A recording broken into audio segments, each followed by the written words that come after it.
Bharat Pakistan match को लेकर fail हुई आईआईटी बाबा की भविष्यवाणी, सोशल मीडिया पर जमकर हुई ट्रोल तो फट से मारी पलटी। वहीं मां को नहीं मिले मजदूरी के पूरे पैसे तो बेटे ने आईएएस बनकर लिया पूरा हिसाब। नमस्कार, मेरा नाम है कृष्णा और बहुत बहुत स्वागत है आपका हमारे शो वायरल कट में।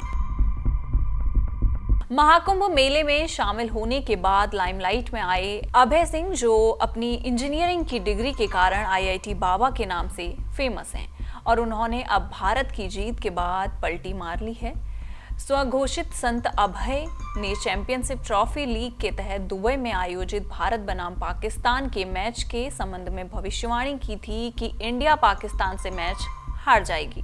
उन्होंने एक इंटरव्यू में भारत बनाम पाकिस्तान चैंपियन ट्रॉफी खेल के बारे में बोलते हुए कहा था, मैं तुमको पहले से बोल रहा हूं, इस बार इंडिया नहीं जीतेगी। जो हैं विराट कोहली, सबको बोल दो कि आज जीत कर दिखाए। अब मैंने मना कर दिया है कि नहीं जीतेंगे तो नहीं जीतेंगे। अब क्या भगवान बड़े हो या तुम बड़े हो। हालांकि रविवार को भारत ने पाकिस्तान के खिलाफ शानदार जीत हासिल की। मैच के दौरान विराट कोहली की बल्लेबाजी और लाजवाब शतक चर्चा का विषय बना हुआ है। सोशल मीडिया प्लेटफॉर्म क्रिकेटर प्रेमियों के रिएक्शन के पोस्ट से भरे हुए हैं। इस बीच अभय को लोग जमकर ट्रोल भी कर रहे हैं। सोशल मीडिया पर बड़े पैमाने पर ट्रोल होने के बाद एक बार फिर अभय सामने आए। उन्होंने अपने नए वीडियो में कहा कि मैं फेंकता रहता हूँ, सीरियस क्यों लेते हो। हालांकि इस वीडियो को लेकर भी यूजर्स उन्हें ट्रोल कर रहे हैं।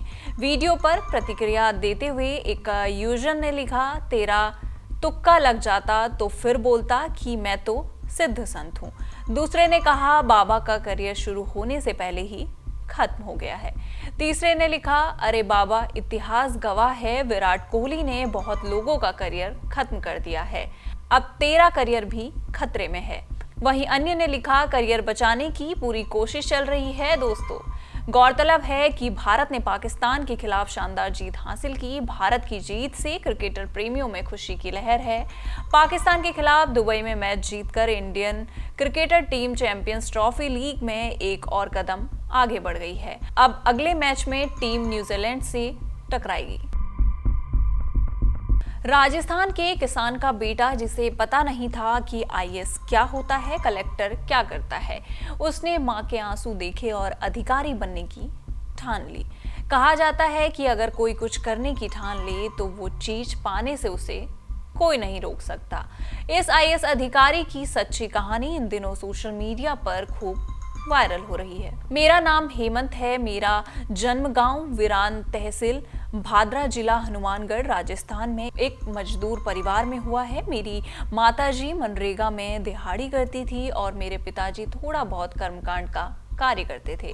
मैंने अपनी 10th तक की पढ़ाई महर्षि दयानंद स्कूल से हिंदी माध्यम से की है। वहां पर केवल एक टीचर थे। मुझे 10वीं कक्षा में 60% नंबर मिले। उसके बाद 12th में मैंने आर्य समाज स्कूल छानी बड़ी से एग्रीकल्चर में हिंदी माध्यम से पढ़ाई की और मुझे 70% नंबर मिले।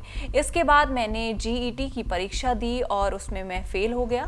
फिर मैंने अगले साल फिर से जेईटी की परीक्षा दी और उसमें मैं पास हो गया, लेकिन मेरे पास शुरुआती फीस के पैसे नहीं थे, इसलिए मुझे वो सीट छोड़नी पड़ी। फिर मुझे किसी ने कहा कि जेबीटी का डिप्लोमा कर टीचर की नौकरी कर लो और मैंने जेबीटी में एडमिशन ले लिया, लेकिन फर्स्ट ईयर में इंग्लिश में फेल हो गया। फिर अगले साल फिर से मेरे दोस्त ने कहा कि तुम ICAR का फॉर्म भर दो, क्या पता तुम्हारा सिलेक्शन हो जाए और साथ में जेबीटी सेकेंड ईयर की परीक्षा दे देना। फिर IECAR की परीक्षा हुई और मेरा एग्जाम अच्छा नहीं हुआ। फिर भगवान ने साथ दिया और परीक्षा रद्द कर दी गई। उसके बाद परीक्षा का पुनः आयोजन 3 महीने के बाद किया गया। इसी दौरान मुझे जो इंग्लिश में फेल किया गया था उस पर मैंने विचार किया और घर वालों से टीचर की तैयारी के नाम पर झूठ बोलकर पैसे मांगे और इंग्लिश सीखना शुरू कर दिया। इसके बाद ICAR की परीक्षा पुनः आयोजित की गई और भगवान की कृपा से मुझे श्री करण नरेंद्र कृषि विश्वविद्यालय जोबनेर जयपुर में दाखिल मिल गया। वहां से मैंने अपना ग्रेजुएशन एग्रीकल्चर में शुरू किया। यहाँ से मैंने अपना माध्यम हिंदी से इंग्लिश कर लिया। यहीं से एक किस्सा शुरू होता है। एक दिन मैं घर पर था और मेरी माताजी मुझे गले लगाकर रोने लगी। जब मैंने पूछा कि क्या हुआ माँ, रो क्यों रही हो, तो उन्होंने कहा कि बेटा पीछे से सरकार हमें 220 रुपए देती है और यहाँ पर हम दिन भर मजदूरी करते हैं और हमें 50 से 60 रुपए मिलते हैं। और इस बार तो मैंने अपनी ड्यूटी पानी के लिए लगवाई थी जिसमें मुझे 20 रुपए ज्यादा मिलने थे, लेकिन जब भी मुझे 60-70 रुपए मिले, जबकि फिर भी मुझे 60-70 रुपए मिले तो मुझे ये बात बुरी लगी और मैं कार्यालय पहुंच गया। वहां पर कुछ देर तो वहां के मैनेजर ने मुझे समझाया कि ये करना पड़ता है क्योंकि जनसंख्या ज्यादा है। इस तरह से फिर जब मैंने उससे कहा कि एक बार आप मुझे रिकॉर्ड दिखा दीजिए, तभी उनमें से एक ने कहा कि ज्यादा कलेक्टर मत बन। उस समय मुझे ये नहीं पता था कलेक्टर और कंडक्टर में क्या फर्क होता है। वहां से फिर मैं मायूस होकर घर लौट आया। उसके बाद मैं एक दिन कॉलेज गया तो वहां उस दिन रैगिंग चल रही थी। सीनियर सभी से पूछ रहे थे कि किसको क्या बनना है। तब मैंने सर से कहा कि मुझे पता नहीं है कि आगे कहाँ जा सकते हैं, तो आप मेरा मार्गदर्शन कीजिए।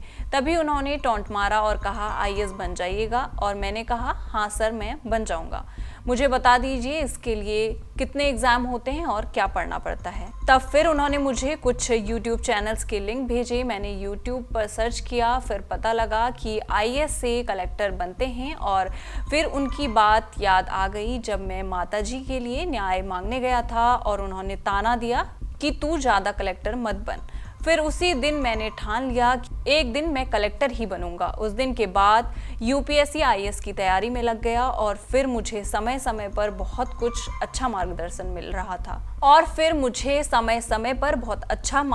मिलता रहा। कॉलेज में शुरुआती दिनों में शिक्षकों और अन्य दोस्तों का पूरा सहयोग मिला। अब जो मुझे दिक्कत आई वो ये थी कि कॉलेज की पढ़ाई के बाद घर जाऊंगा या कोई 10-15 हजार की नौकरी करूं या दिल्ली अपने लक्ष्य की प्राप्ति के लिए तैयारी करूं। तब मैंने अपने सारे इकट्ठे हुए पैसे देखे तो मेरे पास 1400 रुपए थे। फिर मैंने अपने पापा को फ़ोन किया और कहा मुझे IAS बनना है। उन्हें इसका पता भी नहीं था कि ये क्या होता है। पिताजी ने कहा बेटा तुझे जो बनना है बन जा। फिर मैंने कहा पापा इसके लिए लाखों रुपए फीस लगती है और दिल्ली में रहना पड़ता है।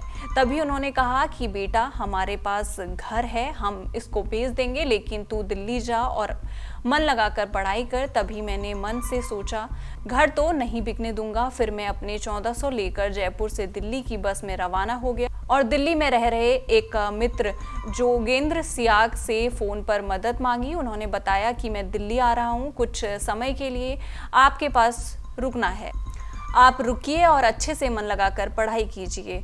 फिर मैंने निशांत सिंह से मुलाकात की और मैंने उनको अपनी स्थिति बताई और कहा कि मुझे सोशियोलॉजी की पढ़ाई करनी है और अभी मेरे पास फीस के लिए पैसे नहीं हैं। इसके बाद मैंने मुख्य परीक्षा की तैयारी की और 3 महीने बाद मेरा रिजल्ट आ गया। उसके बाद फिर इंटरव्यू की तैयारी में मैं लग गया। जब 6 फरवरी को मेरा इंटरव्यू हुआ और जब 16 फरवरी को फाइनल रिजल्ट निकला तो उस लिस्ट में मेरा नाम 884वें नंबर में था। लगातार मेहनत के बाद 2023 UPSC में दूसरे अटेम्प्ट में ऑल इंडिया 884 रैंक हासिल की। इसी के साथ अंत में मैं कहना चाहता हूँ कि कोई भी लक्ष्य बड़ा नहीं होता, बस बड़ा होना चाहिए। तो उसे पाने के लिए हौसला बड़ा होना चाहिए, जज्बा होना चाहिए, जुनून होना चाहिए। इन सारी खबरों पर आपका क्या कहना है आप हमें कमेंट सेक्शन में जरूर बताइएगा और इसी तरह की देश दुनिया की खबरों के साथ जुड़े रहने के लिए देखते रहिए जनसत्ता।